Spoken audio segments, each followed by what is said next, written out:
নমস্কার, আমি জ্যোতিষী গৌতম কুমার। আমার চ্যানেলের পক্ষ থেকে আপনাদের প্রত্যেককে স্বাগতম।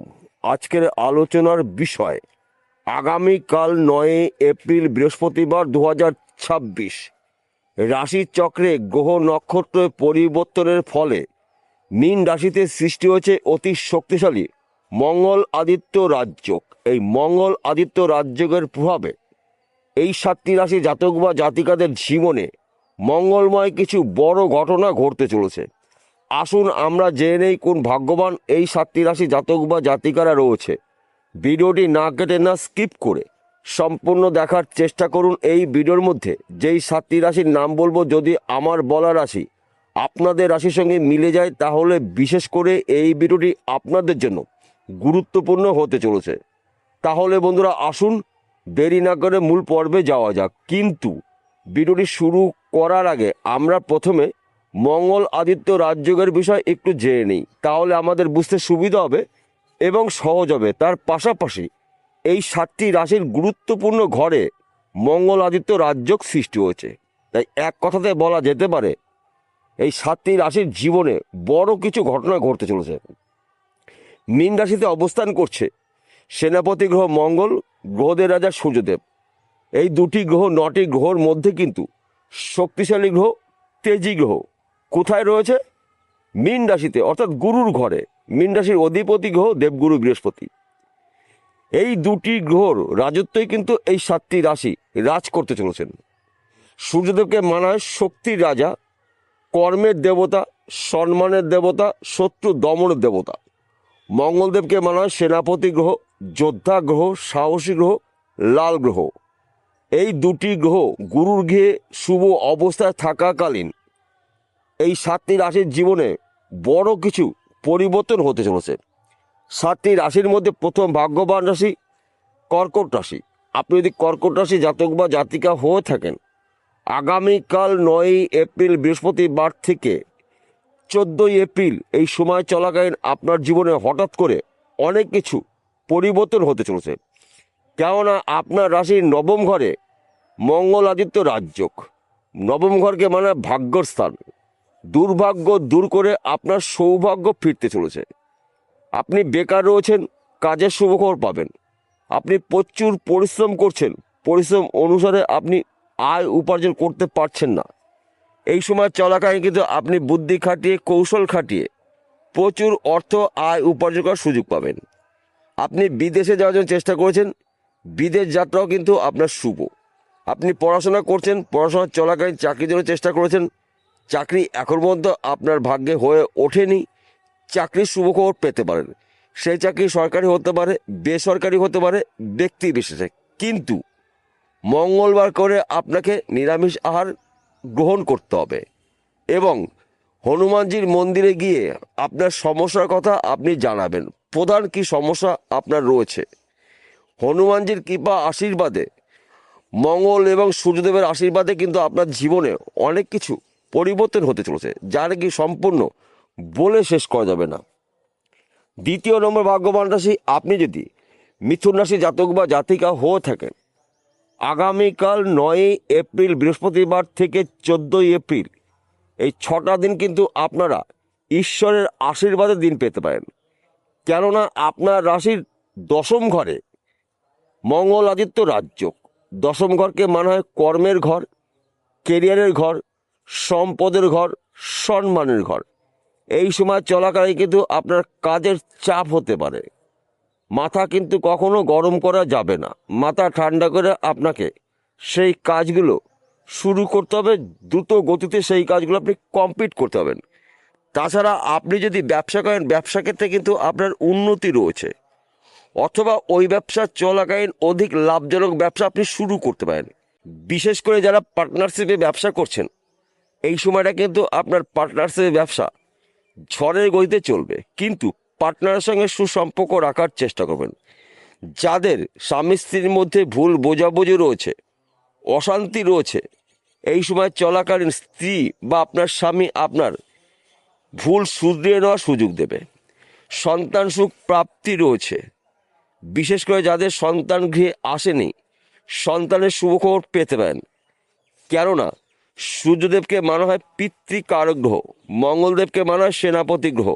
অর্থাৎ এই সময় চলাকালীন কিন্তু আপনার প্রধান যে সমস্যার সমাধান হতে চলেছে। শুধুমাত্র আপনাকে একটু বুঝে শুনে চলতে হবে, চোখ কান খুলে আপনাকে চলতে হবে। তৃতীয় নম্বর ভাগ্যবান রাশি বৃষ রাশি। আপনি যদি বৃষ রাশি জাতক বা জাতিকা হয়ে থাকেন, আগামীকাল 9 এপ্রিল বৃহস্পতিবার থেকে 14 এপ্রিল 2026 এই 6টা দিন কিন্তু আপনাদের ঈশ্বরের আশীর্বাদের দিন পেতে পারেন। কেননা আপনার রাশির সাপেক্ষে একাদশ ঘরে মঙ্গল আদিত্য রাজযোগ। একাদশ ঘরকে মানে লাভের ঘর, সঞ্চয়ের ঘর, সম্পদের ঘর। এই সময় চলাকালীন কিন্তু লাভের খবরগুলো আপনারা পেতে পারেন। যেই খবরটার জন্য আপনি দীর্ঘদিন ধরে আশা করেছিলেন, আপনার আশা পূর্ণ হতে চলেছে। সে যে কোনো খবর হতে পারে ব্যক্তি বিশেষে। আপনি পড়াশোনা করছেন, পড়াশোনা চলাকালীন চাকরির জন্য চেষ্টা করেছেন, চাকরি এখন পর্যন্ত আপনার ভাগ্যে হয়ে ওঠেনি, চাকরির শুভখবর পেতে পারেন।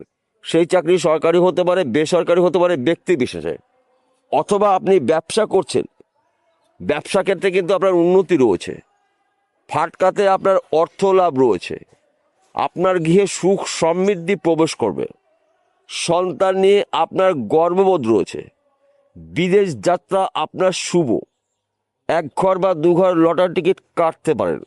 সময় কিন্তু আপনাদের অনুকূলেই রয়েছে। চতুর্থ নম্বর ভাগ্যবান রাশি কন্যা রাশি। আপনি যদি কন্যা রাশি জাতক বা জাতিকা হয়ে থাকেন, আগামীকাল 9 এপ্রিল বৃহস্পতিবার 2026 থেকে 14 এপ্রিল আপনার উন্নতি করার সুবর্ণ সুযোগ আসতে চলেছে। কেননা আপনার রাশির সাপেক্ষে সপ্তম ঘরে মঙ্গল আদিত্য রাজযোগ। সপ্তম ঘরকে মানা হয় সাংসারিক জীবনের সুখ শান্তির ঘর, সন্তান শিক্ষার ঘর, ব্যবসা চাকরি বাকরির ঘর সপ্তম ঘর। 9টি গ্রহের মধ্যে 2টি শক্তিশালী গ্রহ অবস্থান করছে আপনার রাশির সাপেক্ষে সপ্তম ঘরে। তা এই সময় চলাকালীন আপনি যেই কাজের মধ্যে যুক্ত থাকুন না কেন, কর্মক্ষেত্রে আপনার সুনাম প্রাপ্তি, সম্মান প্রাপ্তি, একাধিক পদ থেকে আপনি অর্থ আয় উপার্জন করার সুযোগ পাবেন। সন্তান নিয়ে আপনার গর্ববোধ হবে। বর্তমান সমাজের প্রেম ভালোবাসার মধ্যে যুক্ত রয়েছেন, তাদের সময়টা কিন্তু অনুকূল রয়েছে। যে কোনো ভাঙা সম্পর্ক পুনরায় আবার জোয়া লাগতে চলেছে। মঙ্গল আদিত্য রাজযোগের প্রভাবে এই সময় আপনার জীবনে হঠাৎ করে উন্নতির ঝড় আসতে পারে, যা নাকি সম্পূর্ণ বলে শেষ করা যাবে না। শুধু আপনাকে মাথা ঠান্ডা করে চলতে হবে, কাজগুলো করতে হবে, চোখ কান খুলে চলতে হবে, তবেই কিন্তু আপনি একজন সফল ব্যক্তি হতে পারেন। পঞ্চম নম্বর ভাগ্যবান রাশি কুম্ভ রাশি। আপনি যদি কুম্ভ রাশি জাতক বা জাতিকা দেখেন, আপনার রাশির সাপেক্ষে দ্বিতীয় ঘরে অর্থাৎ ধনস্থানে অবস্থান করছে গ্রহদের রাজা সূর্যদেব, গ্রহদের সেনাপতি মঙ্গলদেব। আর্থিক দিক থেকে আপনি শক্তিশালী হতে চলেছেন। বেকার বা বেরোজগার রয়েছেন, কাজের শুভ খবর পাবেন। বিদেশ যাত্রার শুভ, সন্তান সুখ প্রাপ্তি রয়েছে, ফাটকাতে অর্থ লাভ, পরধন প্রাপ্তির যোগ রয়েছে। পৈতৃক সম্পত্তি পেতে পারেন, মাতুল বাড়ির সম্পত্তি পেতে পারেন, শ্বশুর বাড়ির সম্পত্তি পেতে পারেন। এমনকি লটারিতেও আপনি রাতারাতি লাখপতির থেকে হতে পারেন মহাকোটিপতি। কেননা সময় শেষ কথা বলে, সময়ের ঊর্ধ্বে কিছু হয় না। আপনার রাশি সাপেক্ষে গুরুত্বপূর্ণ ঘরে 9টি গ্রহের মধ্যে 2টি শক্তিশালী গ্রহ অবস্থান করছে ধনস্থানে। তাই আর্থিক দিক থেকে কিন্তু আপনি শক্তিশালী হতে চলেছেন। এই 6টা দিন কিন্তু আপনাদের উন্নতি করার সুবর্ণ সুযোগ আপনারা পেতে পারেন। ষষ্ঠ নম্বর ভাগ্যবান রাশি মকর রাশি। আপনি যদি মকর রাশি জাতক বা জাতিক হয়ে থাকেন, আগামীকাল 9 এপ্রিল বৃহস্পতিবার 2026 থেকে 14 এপ্রিল 2026 এই 6টা দিন কিন্তু আপনারা উন্নতি করার সুবর্ণ সুযোগ পেতে পারেন। কেননা আপনার রাশির তৃতীয় ঘরে পরাক্রম ঘরে অবস্থান করছে গ্রহদের রাজা সূর্যদেব, গ্রহদের সেনাপতি মঙ্গলদেব। আপনি বেকার রয়েছেন, কাজের শুভখবর পাবেন। দীর্ঘদিনের আটকে থাকা অর্থ রিটার্ন পেতে পারেন। এই সময় কিন্তু আপনার সাহসিকতা দেখতে পাওয়া যাবে। ধৈর্য হারালে চলবে না, ক্রোধকে নিয়ন্ত্রণ করতে হবে, জেদকে নিয়ন্ত্রণ করতে হবে। তাছাড়া এই সময় কিন্তু আপনার নানা জায়গা থেকে কাজের খবর আসবে, নানা দিক থেকে উন্নতি করার সুবর্ণ সুযোগ রয়েছে। আপনি বেকার রয়েছেন, কাজের শুভখবর পাবেন। আপনার শরীর স্বাস্থ্য ভালো থাকবে। যে কোনো জায়গার থেকে কিন্তু আপনি লাভের খবরগুলো পেতে পারেন। যেই খবরটা আপনার লাভের সেই খবরটা আপনি পাবেন। দীর্ঘদিনের আটকে থাকা অর্থ রিটার্ন পেতে পারেন। বন্ধ ব্যবসা পুনরায় শুরু করতে পারেন। হারানোর চাকরি ফিরে পেতে পারেন। মঙ্গল আদিত্য রাজযোগ আপনার রাশির তৃতীয় ঘরে, পরাক্রম ঘরে। তাই বন্ধু, গুলিয়ে ফেললে চলবে না। এই সময় চলাকালীন কিন্তু আপনার চতুর্দিক থেকে শুভ খবরগুলো আসতে চলেছে, কিন্তু আপনাকে অ্যালার্ট থাকতে হবে, প্রস্তুত থাকতে হবে। সুযোগ যখনই পেয়ে যাবেন ওই সুযোগে সৎ কাজ যদি করতে পারেন তবেই কিন্তু আপনি একজন সফল ব্যক্তি হতে পারেন। ধনে জনে সম্পদশালী আপনি হতে পারেন। সপ্তম নম্বর ভাগ্যবান রাশি মীন রাশি। আপনি যদি মীন রাশি জাতক বা জাতিকা হয়ে থাকেন, আপনার রাশিতেই অবস্থান করছে গ্রহদের রাজা সূর্যদেব, গ্রহদের সেনাপতি মঙ্গলদেব, কর্মফলদাতা শনিদেব। মঙ্গল আদিত্য রাজযোগের প্রভাবে আপনার জীবনে হঠাৎ করে অনেক কিছু পরিবর্তন হতে পারে। কেননা আপনার রাশির প্রথম ঘরে অবস্থান করছে গ্রহদের রাজা সূর্যদেব, পিতৃকারক গ্রহ, কর্মের দেবতা, সম্মানের দেবতা, শত্রু দমন দেবতা। আপনার রাশির প্রথম ঘরে অবস্থান করছে। সেনাপতি গ্রহ মঙ্গল রয়েছে আপনার রাশির প্রথম ঘরে। মঙ্গলদেবকে মানা হয় সেনাপতি গ্রহ, যোদ্ধা গ্রহ, সাহসী গ্রহ, জমি জায়গার কারক গ্রহ। এই দুটি গ্রহ রাজত্বে কিন্তু মীন রাশি জাতক বা জাতিকা হ্রাস করতে চলছেন। যদিও আপনার রাশিতে শনি সাথে চলছে, তথাপিও গ্রহদের অবস্থান আপনার ক্ষেত্রে শুভ রয়েছে। তাই শুভত্বগুলো কিন্তু আপনারা নিশ্চিত পেতে পারেন। এই সময় চলাকালীন কিন্তু আপনি ত্রিমুখী আয় উপার্জনের সুযোগ পাবেন। ব্যবসা ক্ষেত্রে আপনার উন্নতি রয়েছে। চাকরি ক্ষেত্রে প্রমোশন, পদ উন্নতি রয়েছে। হারানো চাকরি ফিরে পেতে পারেন। চাকরি ক্ষেত্রে আপনাকে বিদেশে যেতে হতে পারে। চাকরি ক্ষেত্রে সুনাম প্রাপ্তি। আপনি কৃষক পরিবারের ব্যক্তি, কৃষিকাজের মাধ্যম দিয়ে আপনি সফলতা অর্জন করতে চলেছেন। ফাটকাতে অর্থ লাভ রয়েছে। আপনি হয়তো জমি জায়গার ব্যবসা করছেন, প্রমোটারি করছেন, জমি জায়গা মিলিয়ে মেনে কাজ করছেন। এই সময় কিন্তু আমার লাভজনক কিছু ঘটনা ঘটবে আপনার জীবনে। তাছাড়া আপনি হয়তো এক্সপোর্ট ইম্পোর্টের বিজনেস করছেন। এই সময় কিন্তু আপনার বিজনেস বিদেশে ছড়িয়ে যাবে। আপনি একজন প্রভাবশালী ব্যক্তি হতে চলেছেন। মঙ্গলাদিত্য রাজযোগ আপনার জন্য শুভ রাজযোগ। শুধুমাত্র আপনারা এই 7টি রাশি জাতক বা জাতিকারা চোখ কান খুলে চলুন। সুযোগ একটিও হাতছাড়া করা যাবে না। সুযোগগুলো পেলে ওই সুযোগে সৎ কাজ করতে পারেন, তবেই কিন্তু আপনারা হতে পারেন মহাকোটিপতি। বিষয়টা বোঝা গেল। নমস্কার বন্ধুরা, আবার দেখা হবে।